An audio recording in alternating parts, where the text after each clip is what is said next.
So I'm going to show you how to use nCloth in Maya to create the effect of a cloth draped over a solid surface. So going to go into the basics of using a cloth material in Maya. So in order to set yourself up to begin with, what you need to do is you need to head into your Windows, Workspaces, and get yourself into the animation workspace. This will just make it easier later on.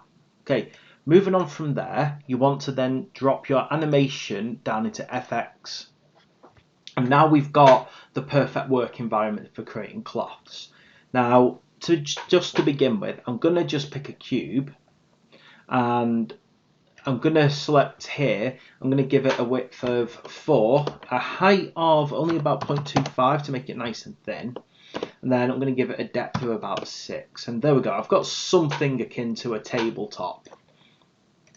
I'm not going to give it anything much more than that. I'm not going to give it any subdivisions. I just want it to be like that. The next thing I want to do is I'm going to actually use a plane, although cloths do work on any material at all. It's just a plane is very useful and easy on this one. So click a plane, and then what I'm going to do, I'm going to just move it up, and I'm going to make this slightly bigger than my actual top work surface there. So if I were to go for 7, and then I'm going to go for probably about 8 to make it wider.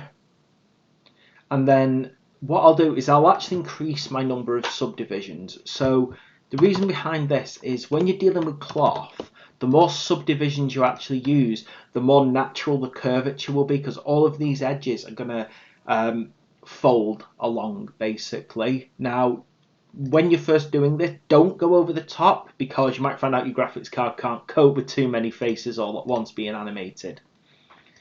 So what I'll do is I'm going to select my cloth, and then I'm going to go up to nCloth, and I'm going to create an nCloth. So basically it's turned this into a piece of cloth. So certain things change about your workspace when you do this.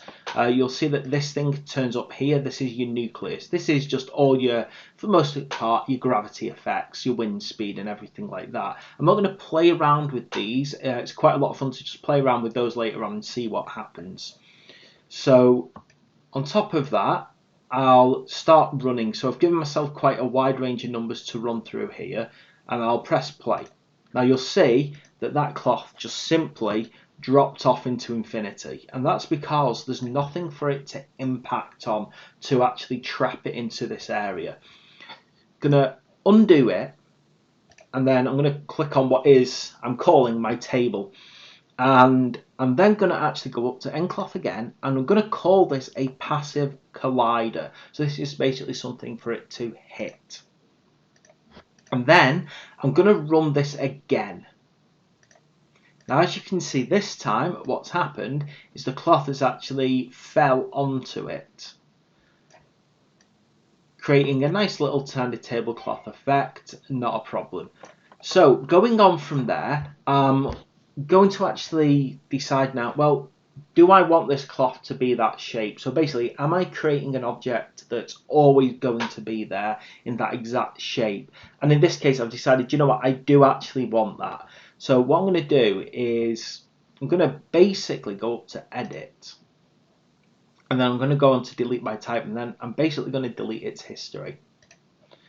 Now what that does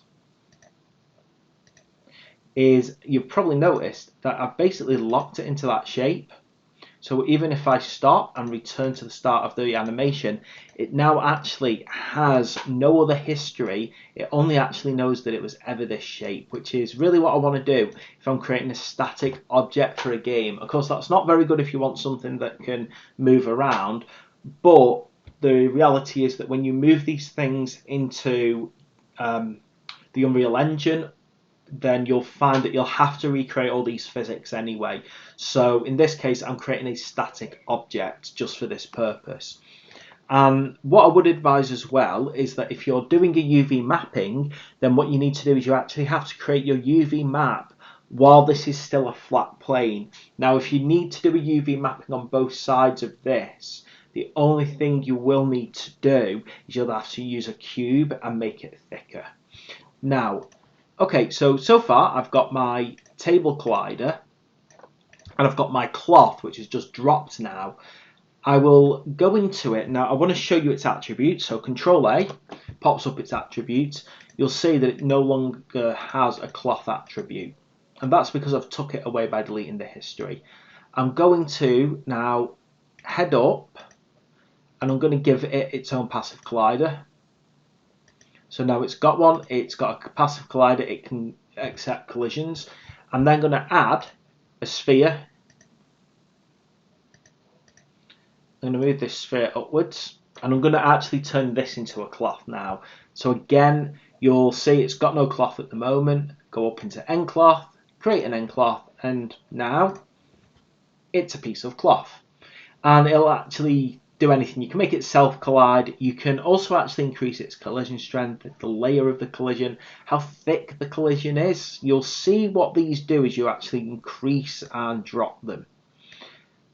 We've got loads of other things on, so we've got things like its bounce, its friction, and how much it sticks basically to the other objects, how much friction it creates when it goes in.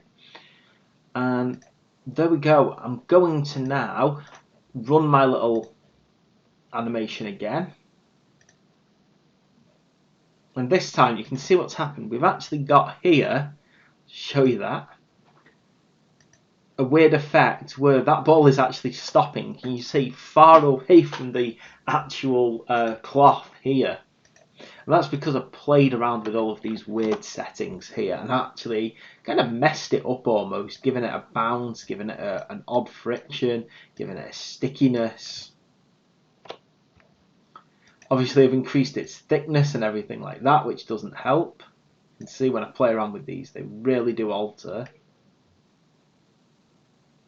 how it works. As you can see, they kind of bounce all over the place when you zoom them up and down. That's because it's just trying to work out, because I've got the animation window, it's actually trying to work out where it would be at this point in time again.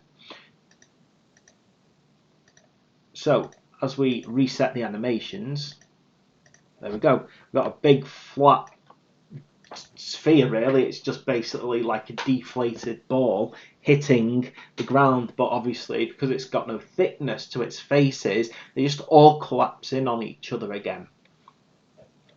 So basically that is how we do these very basic, very simple cloth effects in Maya. And as I said, I want you to obviously enjoy playing around with some of these and see what happens when you do them.